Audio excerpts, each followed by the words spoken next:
survive for your wife. Everybody wanna know how it feels.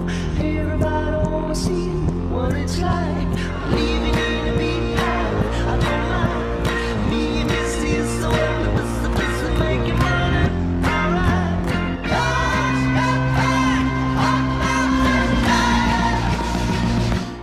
Greenback Boogie. Bonjour et bienvenue à tous dans ce nouvel épisode de Legal Club Sandwich, le numéro 65 du nom.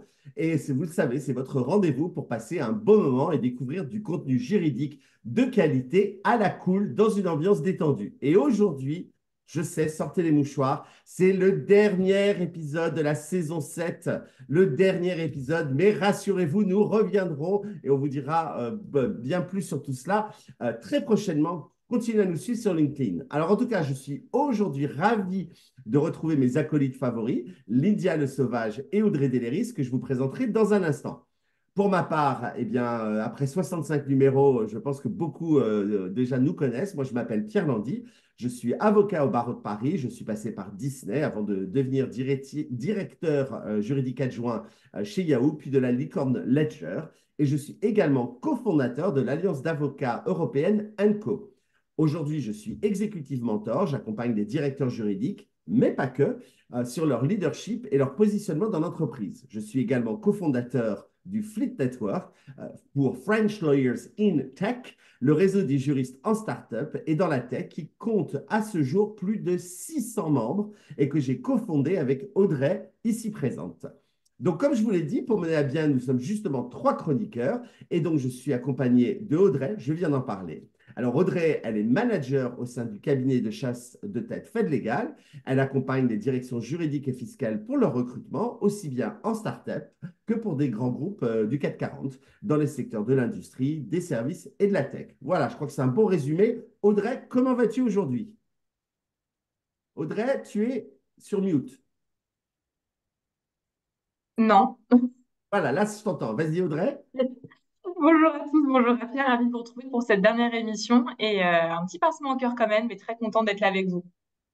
Alors, peux-tu nous dire le thème de ta chronique d'aujourd'hui? Oui, aujourd'hui, je vous ai fait une petite chronique de fin d'année, une chronique de Noël, pour vous rendre encore plus attractif. Bon, on a hâte d'entendre ça.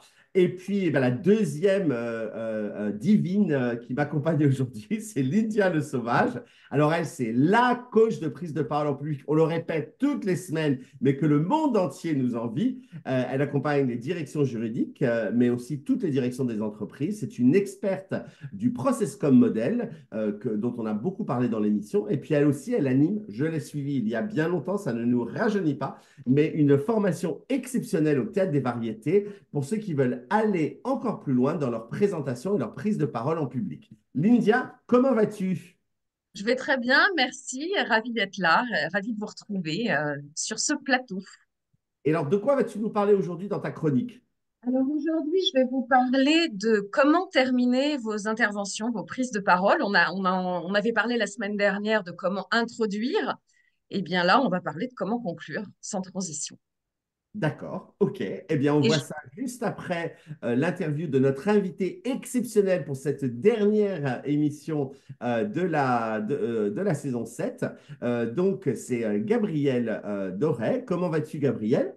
Très bien, merci de m'accueillir. Je suis contente d'être la dernière invitée de la saison. Eh bien, écoute, merci d'avoir accepté notre invitation. Est-ce que tu peux te présenter à nos auditeurs? Bien sûr, donc je suis General Counsel chez Sora, donc je supervise l'équipe juridique, mais aussi l'équipe People, RH, Affaires publiques et com. J'ai plus de 15 ans d'expérience en droit, donc vous l'entendez de mon accent, mais j'ai débuté ma carrière au Canada. J'ai passé 3 ans aux États-Unis et maintenant ça fait plus de 6 ans que je suis en France. Et je travaille dans le milieu de la tech depuis un certain temps, mais plus particulièrement en start-up depuis les 5 dernières années. Voilà. Ok. Alors, Gabriel, tu sais que le thème que tu as choisi pour ta chronique, enfin le titre, c'est Développer un produit attractif, la success story de Sorar, la société pour laquelle tu travailles. Donc, quel est un petit peu le message que tu souhaites faire passer à nos auditeurs aujourd'hui? Je pense qu'on va en parler plus en détail pendant la discussion aujourd'hui, mais je pense que c'est important de trouver la bonne société et les bons dirigeants ou fondateurs qui vont nous motiver. Et pour moi aussi, ben, je pense que le message important pour ceux qui sont en start-up, c'est que c'est parfois difficile, mais c'est surtout captivant, surtout quand on part d'une feuille blanche. Donc, il faut être agile, il faut s'entourer des bonnes personnes, trouver le bon équilibre entre les enjeux business et juridiques. Et je crois que c'est surtout ça qui compte pour s'épanouir dans nos métiers dans la tech. Alors, on parle de Sorar. Je ne sais pas si tout le monde connaît cette licorne, car Sorar a le statut de licorne. Alors, est-ce que tu peux nous présenter un petit peu Sorar et son activité? Bien sûr, donc Sorar, c'est une entreprise qui permet aux passionnés de sport de collectionner des cartes de sportifs. Donc, à la manière de Panini, ces cartes vont représenter les athlètes en question. Et ensuite, elles permettent aux détenteurs de ces cartes de participer à des jeux, un jeu de fantasy gaming de type Mon Petit Gazon. Donc, il faut être fan aussi de ces sports, de les suivre de très proche pour pouvoir euh, soumettre ses scores. Et en fait, pour moi, Sora, c'est surtout un exemple d'application de la technologie, ici le Web3, à un cas d'usage très, très concret. Donc, la propriété en ligne qui permet notamment la collection, mais aussi la possibilité de les utiliser sur toutes sortes de plateformes, y compris dans notre jeu. Et plus particulièrement pour nous, évidemment, comme c'est un produit qui est très axé sur le sport, forcément, ben, les utilisateurs sont des fans, donc ça leur permet de découvrir des nouvelles ligues, des nouveaux sports, des nouveaux athlètes, d'interagir entre eux, mais aussi de gagner des récompenses comme des billets pour des matchs, mais aussi des maillots signés, de rencontrer leurs athlètes préférés. Donc, c'est vraiment une interaction directement entre le fan et son athlète ou sa ligue ou son sport préféré. Alors, Gabriel, je crois que Sorar, c'est français, hein, c'est ça? C'est français, oui. Donc, ben, ça a été fondé par deux Français, donc Nicolas Julia et Adrien Montfort, depuis Paris. Mais on a également une grosse présence aux États-Unis parce que suite à la levée de fonds qu'on avait fait en 2021, on a également développé les sports US, comme on les appelle, donc le basketball et le baseball. Donc, on est à la fois présent en France comme aux États-Unis. Et alors, est-ce que tu peux nous dire comment fait-on pour créer un produit engageant comme celui-ci? Alors, je pense que surtout pour un produit B2C, ce qui est essentiel, c'est vraiment de comprendre ses utilisateurs. Donc, les utilisateurs actuels, mais aussi les utilisateurs potentiels. Qu'est-ce qui les intéresse? À quoi ressemble une expérience positive pour eux? Mais aussi pourquoi ils se connectent à Sorar? Qu'est-ce qu'ils aiment faire sur la plateforme? Chez Sorar, en fait, il y a un aspect très, très social. Nos utilisateurs souhaitent rencontrer d'autres fans, créer des liens avec des gens qui aiment les mêmes équipes, qui aiment les mêmes joueurs. Et ils sont extrêmement vocaux, je dirais très impliqués. Donc, nous, il faut également qu'on soit à l'écoute, qu'on soit présent sur des plateformes comme Discord, si certains connaissent, ou également sur les réseaux sociaux. Et je dirais aussi que les membres de la communauté Sorare cherchent aussi à se voir en dehors de la plateforme. Donc, ils vont souvent regarder les matchs ensemble et parfois même les salariés de Sorare vont y participer. Donc, pour moi, c'est génial de voir justement cette connexion entre le digital, le numérique et la vie réelle qui crée cet engouement autour d'un produit finalement. Donc, ce qui veut dire que si on ramène tout ça au produit, ben, à l'aspect plus juridique, je dirais, il faut qu'on soit extrêmement pragmatique. Une de nos valeurs chez Sorar, c'est Build with the fans for the fans. Donc, ce qui veut dire qu'il faut être à l'écoute de notre communauté, comprendre ce qu'ils veulent, mettre en place des politiques qui ont du sens, mais aussi qui protègent évidemment ben, les utilisateurs d'un point de vue juridique et qui respectent nos obligations réglementaires. Merci Gabriel de souligner qu'en effet, quelque chose qui naît en digital a vraiment des implications aussi en vrai, dans la vraie vie. Les gens se rencontrent. Je trouve que c'est formidable d'avoir pu créer ce produit très engageant au niveau digital en premier et qui permet aux gens de se rencontrer et entre passionnés en tout cas. Donc c'est hyper intéressant de ce point de vue-là. Et sur la partie juridique, parce que une grosse partie de ton métier aujourd'hui, de ton quotidien, c'est de gérer tous ces sujets justement. Quels sont les sujets justement, les questions les plus challengeantes pour toi au niveau juridique aujourd'hui? Évidemment, la communauté, donc je vais revenir sur ce point. En fait, c'est vraiment important d'être très clair dans nos CGV politiques, mais aussi de protéger nos utilisateurs. Donc, pour ce faire, il faut qu'on travaille main dans la main avec l'ensemble des équipes commerciales, je dirais donc à la fois le produit, le marketing, le business dev, pour que l'expérience utilisateur soit vraiment le plus fluide possible. L'équipe juridique, du moins mon équipe juridique, connaît le produit sur le bout des doigts et je crois que c'est essentiel si on veut réussir notre mission. En parallèle, comme je vous le disais, en fait, on crée des cartes de collection, donc il faut aller chercher la propriété intellectuelle des clubs, des ligues, mais aussi le droit à l'image des joueurs. Donc, on dispose d'un portfolio de licences extrêmement large. Ça n'a pas été une mince tâche. On a plus de 300 partenaires maintenant. Donc, ça a pris beaucoup de temps à construire et il faut entretenir ces relations. Donc, on a un gros travail sur la négociation des partenariats aussi. Et last but not least, comme on dit en anglais, c'est tout ce qui est incertitude réglementaire. Certains d'entre vous en ont peut-être entendu parler, mais on est très impliqué en France sur ce sujet numérique. Donc, on a fait voter à l'automne, en fait, un projet de loi historique sur les objets numériques. Donc, c'est le projet SREN. C'est pas fini, c'est encore en cours, mais c'est déjà une très belle avancée et on espère que ça pourra influencer d'autres pays aussi européens euh, pour aller dans ce sens. Et évidemment, comme je vous le disais, on a aussi les sports US. Donc, c'est important qu'on soit très présent aussi aux États-Unis. Donc, on travaille énormément, à la fois d'un point de vue fédéral, mais aussi au niveau des États pour développer notre stratégie réglementaire et affaires publiques. Donc, je dirais que c'est les trois très gros sujets, mais évidemment, il y a tout le reste aussi, corporate, taxes, name it, c'est très large. Donc, mais ce seraient Ouais, les et trois effectivement, gros paniers.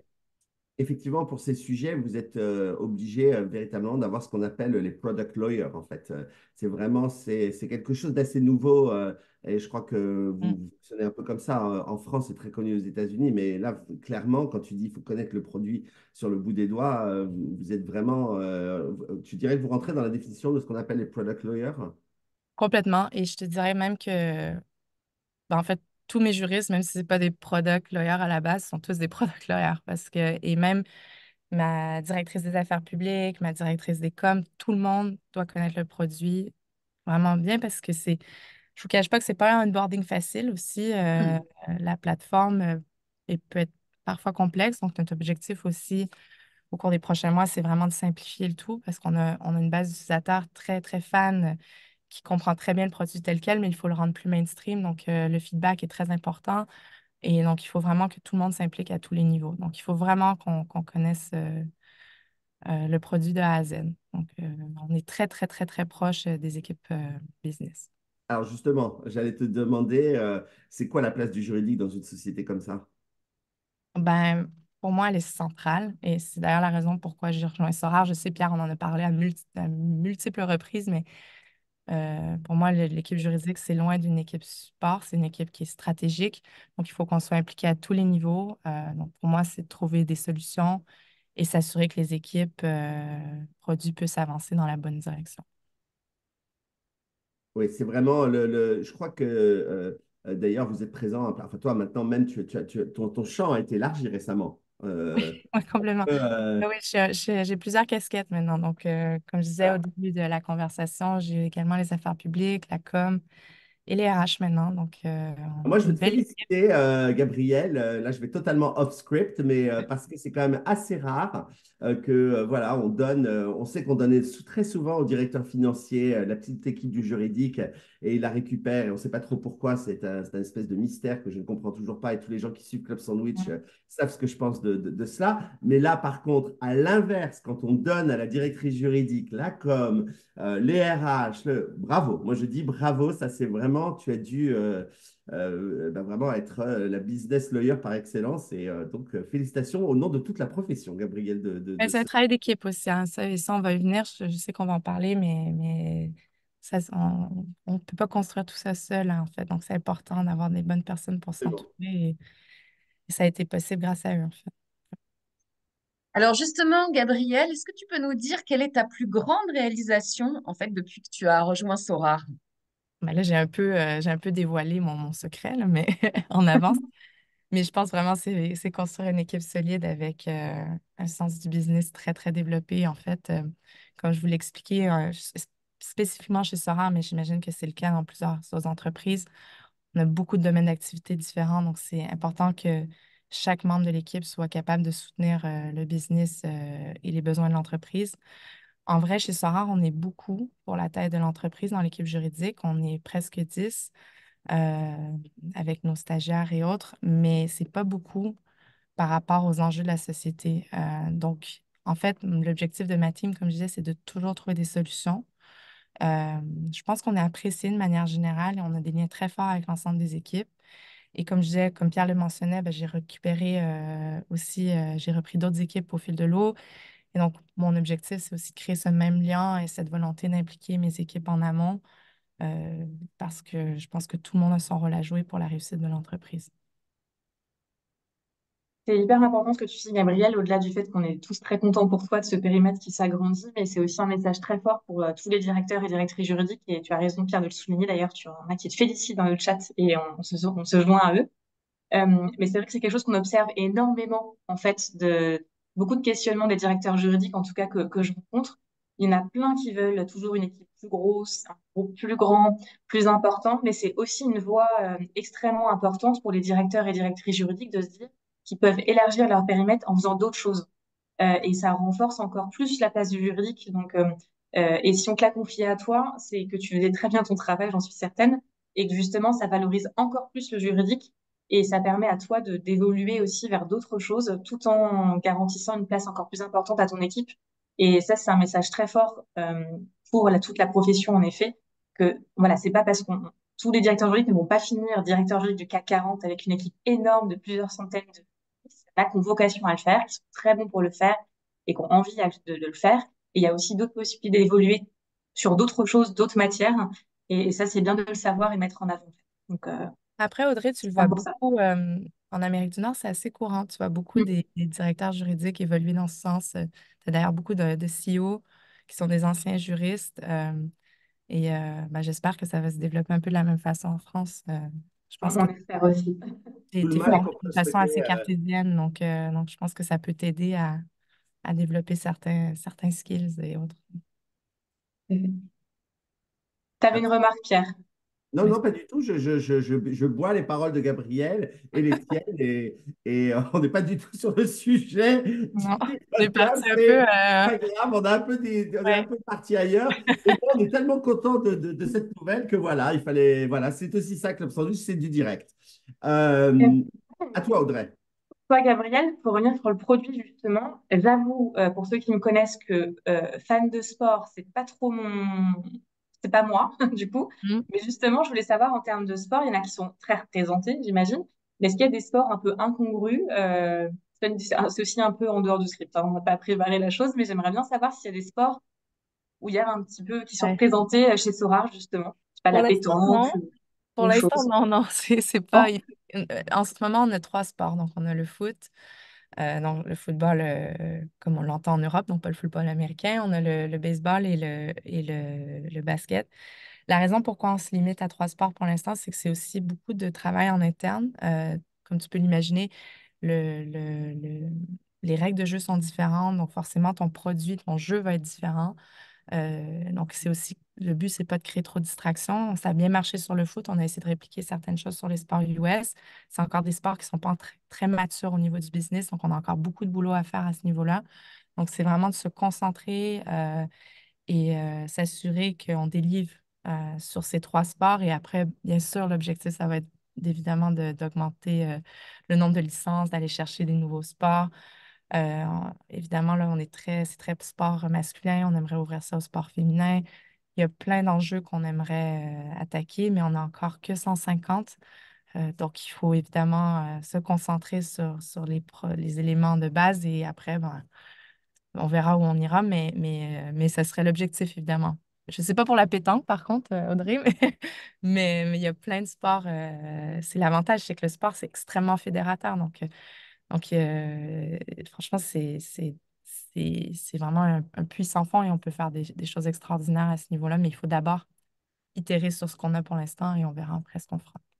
Et les prix à D'accord. gagner, Gabriel, c'est les mêmes, puisque j'imagine que les participants sont globaux. Tout le monde peut jouer ensemble sur une Oui. même compétition ou une même. Et du coup, les prix que tu évoquais tout à l'heure, les t-shirts, les machins, c'est donc les mêmes prix dans le monde entier. Oui, mais après, tu as aussi, nous aussi, tu as aussi tout l'aspect, aussi, on donne beaucoup de cartes. Donc, c'est une redistribution des cartes qui sont achetées. Et il y a aussi, on donne de l'éther. Donc, ça, c'est aussi c'est un des gros sujets qu'on avait avec ce nouveau projet de loi. J'ai vu dans les commentaires que Florian était fan justement du produit, plus avec sa casquette euh, justement core user. Donc, à la base, on avait des gens qui aimaient acheter des cartes et les revendre. Donc là, c'est assez varié. Donc, mais oui, c'est vraiment une base d'utilisateurs globale. Une grande majorité des utilisateurs sont en France, mais, mais l'objectif, et c'est tout l'enjeu aussi du B2C en tant que juriste, c'est qu'il faut justement avoir les capacités d'offrir ton produit dans la plupart de tes gros marchés. Forcément, les règles vont différer. Donc, l'avantage de l'Europe, c'est que souvent, tout est centralisé.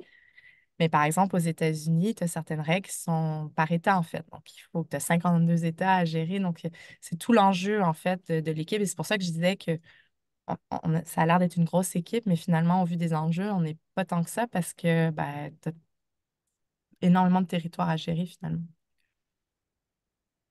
Alors, j'avais une question, Gabriel, sur, mais tu y as répondu en partie sur la nationalité majoritaire des joueurs, c'est des Français en majorité, c'est ça? 30% de nos utilisateurs sont en France, oui.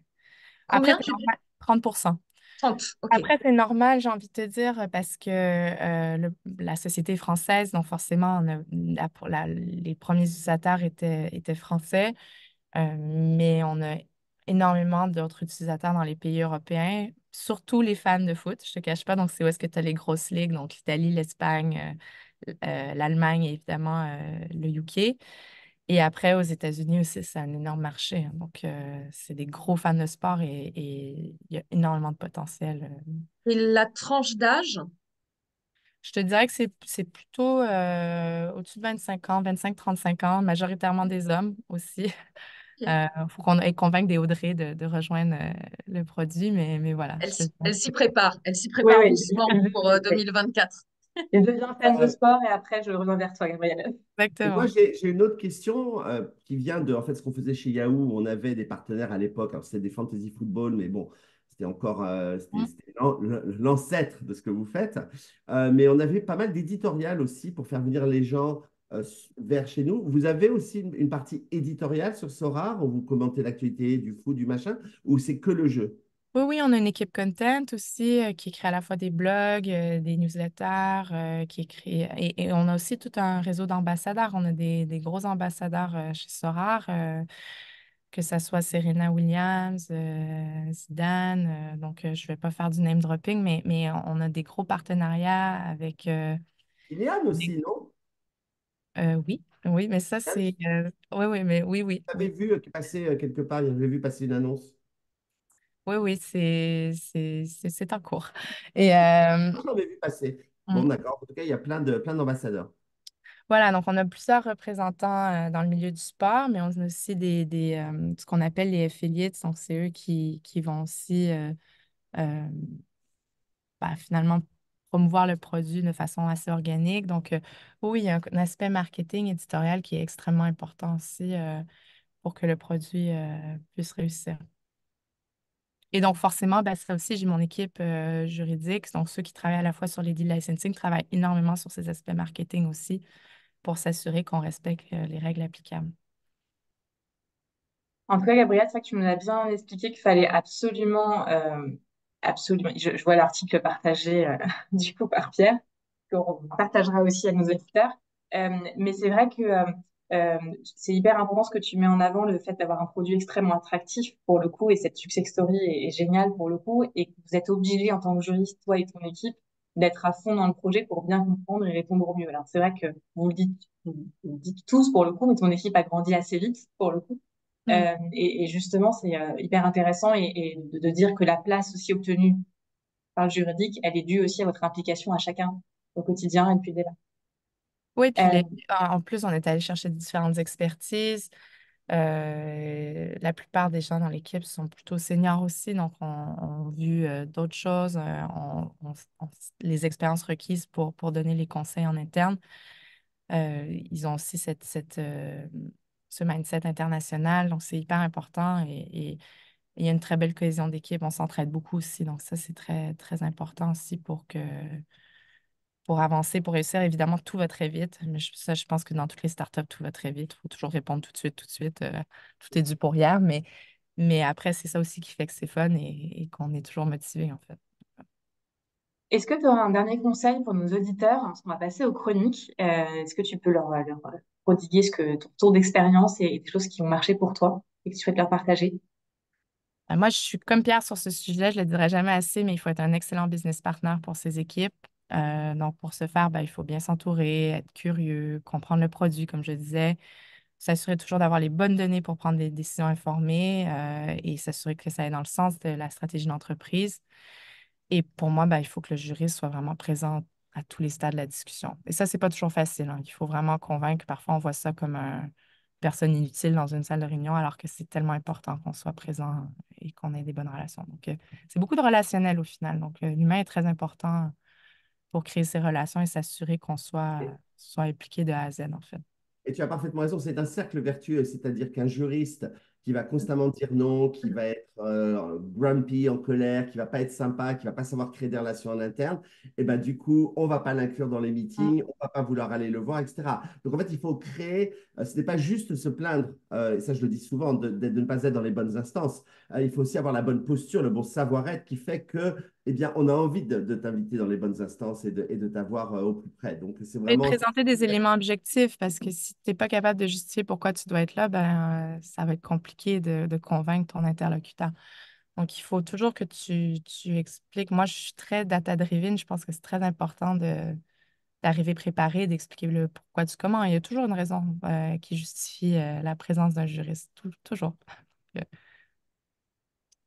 Bah parfait. Eh ben, écoute, merci beaucoup, Gabriel. On va voir si nos amis, tous les participants qui sont là avec nous aujourd'hui, ils sont nombreux, ont des questions à te poser. Et en attendant, on va commencer avec les chroniques et notamment avec la chronique de Lindia. Et là, je vais meubler parce que en même temps que je parle de la divine Lindia qui va nous faire sa chronique, je dois aussi faire l'ingénieur du son. Et c'est parti, jingle pour Lindia.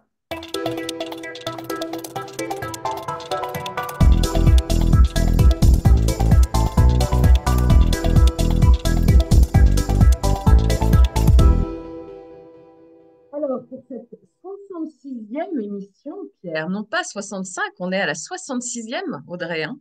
Eh oui, 65e. Ah bah alors, pardon, Pierre, tu avais raison. Alors, je ne sais pas pourquoi j'ai noté 66. Donc, la semaine dernière, nous avons parlé de comment introduire son intervention en public. Évidemment, aujourd'hui, vous l'aurez deviné, nous allons parler de savoir conclure. La conclusion, elle est aussi importante que l'introduction. Et pourtant, j'ai vu à maintes reprises des speakers préparer leur intro, mais pas leur conclusion. Alors, que se passe-t-il? Ben, ça s'arrête net. On entend le voilà, c'est fini. Et c'est pourtant la dernière impression que vous allez laisser. Alors, évidemment, ça se prépare. Lorsque vous préparez votre intervention, les deux premières choses à faire sont l'intro et la conclusion. Ensuite, vous développez votre contenu. Ici, nous allons voir comment conclure en 5 idées. Première idée, un moyen puissant de conclure votre intervention est d'inclure un appel à l'action, un call to action, Pierre. Que voulez-vous que votre auditoire fasse après avoir écouté votre discours? Que ce soit une action concrète, une réflexion approfondie ou un changement d'attitude, guidez-les vers une prochaine étape. Par exemple, chers collègues, mettons en œuvre ces politiques de confidentialité actualisées dès la semaine prochaine. C'est un petit pas pour nous, mais un grand pas vers une conformité accrue et la protection de nos actifs. Un appel à l'action, ça donne un sens à votre message et transforme l'écoute passive en engagement actif. Deuxième idée, un résumé impactant. Pour conclure votre intervention, Gabriel, commencez par un résumé impactant de vos principaux points.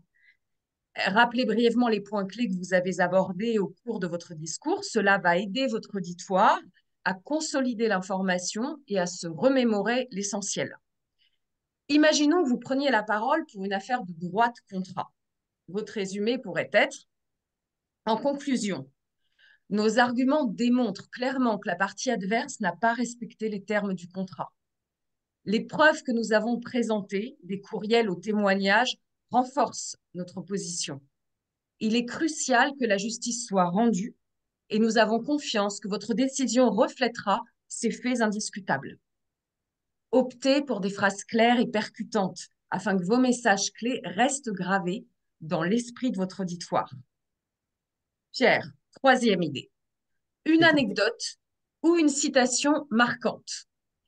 Les histoires et les citations, elles ont le pouvoir de captiver l'auditoire et de résonner émotionnellement avec votre public. Choisissez quelque chose, évidemment, qui renforce votre message central et qui résonne avec l'émotion que vous souhaitez susciter. Si vous terminez une présentation sur l'éthique juridique, vous pourriez conclure par une citation de Sir Edward Coke. Là où il n'y a pas de remède, il n'y a pas de droit. En reliant cette citation à votre sujet, vous pouvez souligner l'importance des solutions juridiques dans la protection des droits. Les histoires et les citations, elles créent des images mentales puissantes et elles peuvent rester avec votre auditoire bien après que votre discours soit terminé. Audrey, quatrième idée. Une question provocante. Invitez votre auditoire à la réflexion en posant une question provocante. Cette approche, elle stimule l'engagement intellectuel et elle encourage la réflexion. Dans une présentation sur la propriété intellectuelle dans le monde des startups, une question provocante pourrait être: comment pouvons-nous protéger nos idées innovantes tout en favorisant la collaboration et l'innovation au sein de notre équipe? C'est un équilibre délicat, mais il est essentiel pour notre succès futur. Cela peut également être un excellent moyen de susciter des discussions aussi après votre intervention, prolongeant ainsi son impact au-delà même du moment présent. Et enfin, Pierre, cinquième et dernière idée, un retour au début. Supposons que vous ayez commencé votre présentation en soulignant les défis juridiques auxquels votre entreprise a survécu. Vous pourriez conclure en disant: en regardant en arrière les défis que nous avons surmontés, nous sommes mieux préparés pour l'avenir. En continuant à naviguer avec prudence, nous assurons notre croissance continue. Vous l'aurez compris, la manière dont vous terminez votre intervention est aussi importante que son début. Gabriel, si on reprend un appel à l'action, un résumé impactant, une anecdote ou une citation marquante, une question provocante ou un retour au début, sont autant de façons de conclure votre discours de manière mémorable. Alors, la prochaine fois que vous prendrez la parole, et là je parle pour tous nos auditeurs, utilisez ces conseils pour laisser une impression durable. On en reparle évidemment tous ensemble en 2024. Oh, quelle conclusion à ta chronique, Linda. C'est l'application immédiate de ce que tu as expliqué. Merci beaucoup, Lindia. Sans transition aucune, nous allons partir écouter Audrey. Enfin, on part pas, on reste, mais nous partons virtuellement t'écouter. Et ta chronique de Noël, de la Naël. C'est parti. Ouais. Jingle. Get the fever.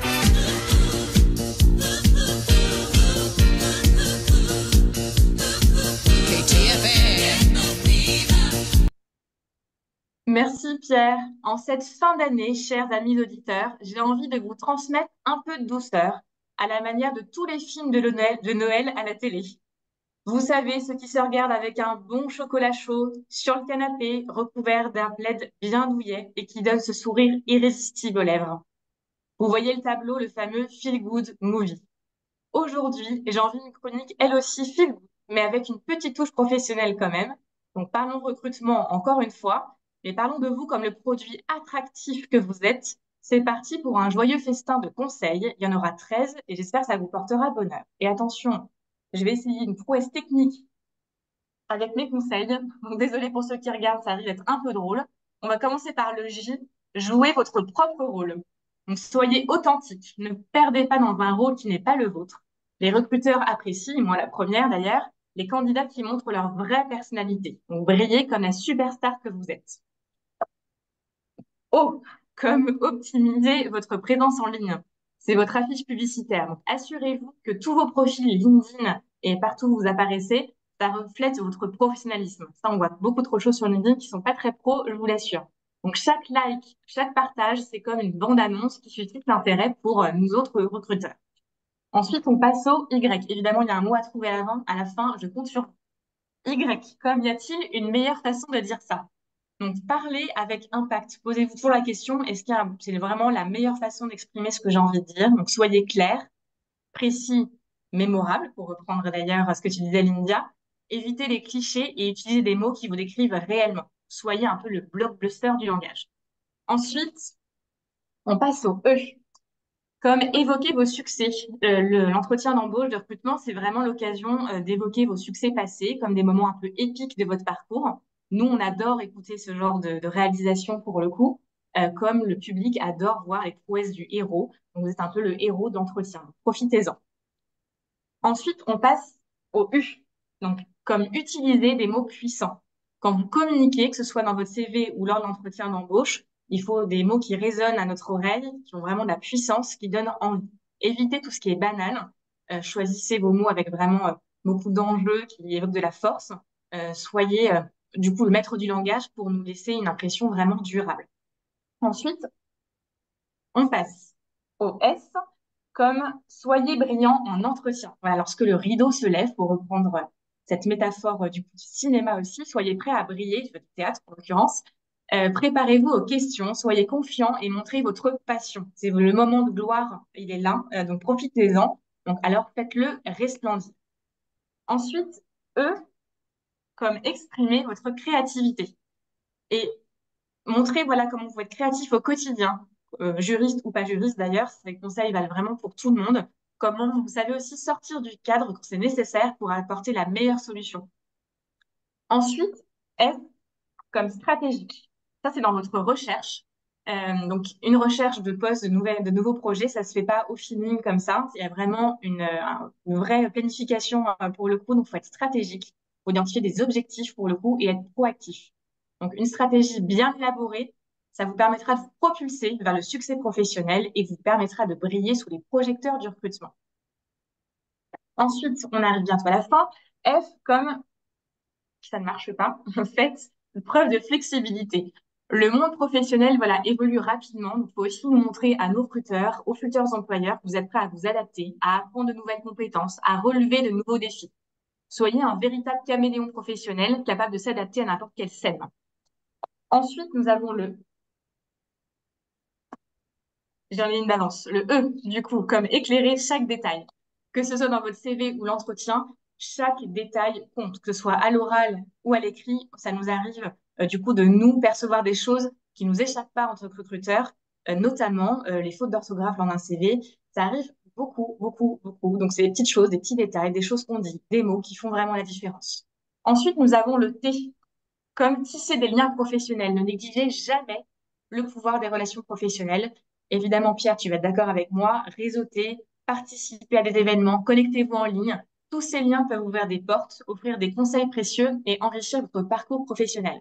Et dans le monde du travail, vraiment, les relations, ça peut avoir un véritable facteur de changement et c'est souvent la clé du succès. Ensuite, nous avons le E, comme entourez-vous de positivité. Cultivez un environnement positif. Entourez-vous de pensées positives qui nourrissent votre esprit positif encore une fois et qui se reflètent dans votre quotidien et dans toutes vos interactions professionnelles. Et enfin, S comme souriez et soyez positif. Donc soyez souriant, heureux, transmettez cette énergie positive et contagieuse que vous avez. Un sourire peut vraiment toujours faire la différence, ça fait toujours plaisir aux gens dans la vraie vie aussi. Donc c'est aussi le cas lors de recrutement, c'est ça qui fait la différence. Si vous avez bien regardé toutes ces lettres, c'est pour souhaiter vos de joyeuses fêtes du coup, donc avec cette prouesse technique absolument mémorable. Voilà, donc chers amis, n'oubliez pas que vous êtes la star de votre propre film de recrutement. Jouez votre rôle avec éclat. Soyez la version la plus brillante pour le coup qui s'offre à vous. Et chaque audition est une étape vers votre triomphe professionnel. Lors d'un entretien, c'est vous le produit. Soyez attractif, donnez envie et profitez de ce moment. Donc, merci de m'avoir rejoint dans ce festin de conseils pour le coup. Et on se donne rendez-vous très, très bientôt en saison 8. On vous en dira plus bientôt. Et en attendant, je vous souhaite de très, très joyeuses fêtes de fin d'année. Merci Audrey, merci. Écoute, vraiment nos auditeurs qui nous écoutent en podcast, et on va d'ailleurs remettre le lien pour nous retrouver en podcast, ont manqué véritablement ces effets spéciaux que tu nous as fait aujourd'hui. Donc, si vous nous écoutez en podcast, Audrey, essayez désespérément de montrer à la caméra les lettres J, O, Y, E, U, etc.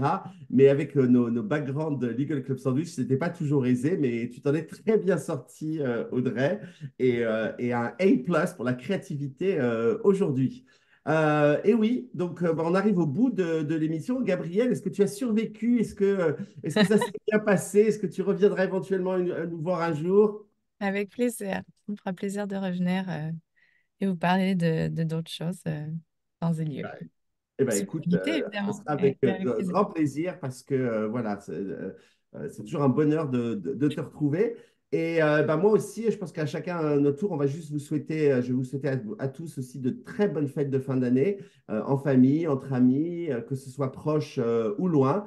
Profitez-en à fond, détendez-vous. Il y a deux moments en France, en tout cas, où on peut se détendre et oublier le business. C'est entre Noël et le jour de l'an et généralement les 15, voire les 3 premières semaines du mois d'août. Donc là, allez-y, profitez-en, déconnectez et passez de très bonnes fêtes de Noël. Et comme l'a dit Audrey, on va se retrouver en saison 8, mais je vous en reparle dans un instant. Lindia, Alors moi j'avais une question justement pour suivre ce que nous racontait Audrey. Tu parlais des festins de Noël. Moi j'avais envie de vous poser la question à tous les trois. Quel est votre plat? On va commencer évidemment par notre invité Gabriel. Quel est votre plat préféré de Noël, Gabriel? Ah ben là, ça va pas vous parler parce que je vais vous parler d'un plat québécois. Mais donc nous, Justement. évidemment, on mange la dinde et tout ce qu'il faut, comme nos cousins français, mais on mange aussi un plat qui s'appelle de la tourtière. Donc en fait, c'est une espèce de pâté de viande avec un ketchup maison. C'est très, très bon.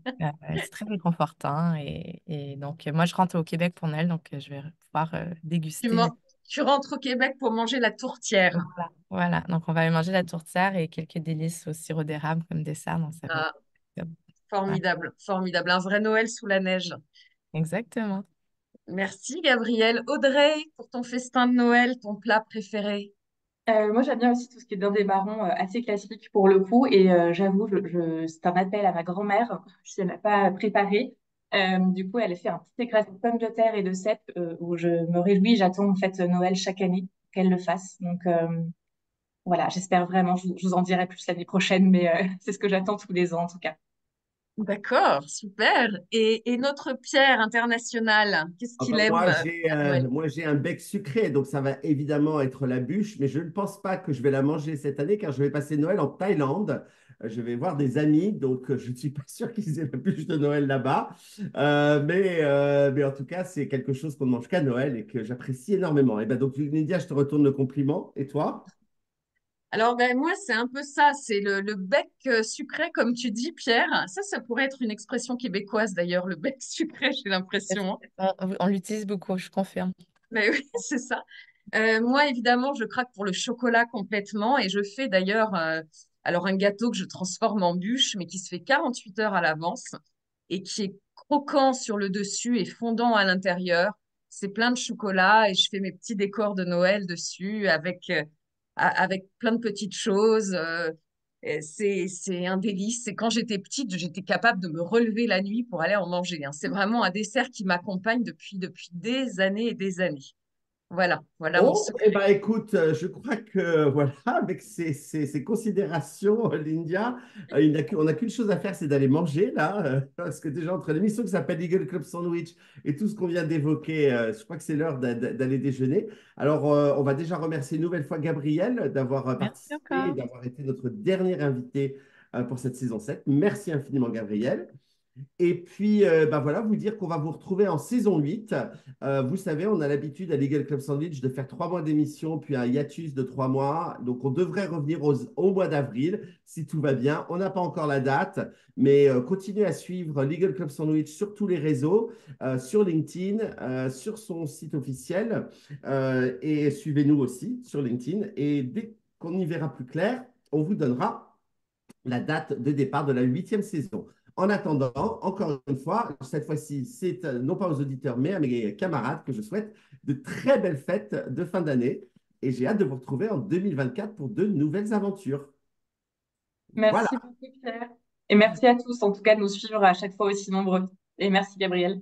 Merci. super. Et sur ce, Merci à tous. Joyeux Noël. Joyeux Noël, jingle. See the money won't stay.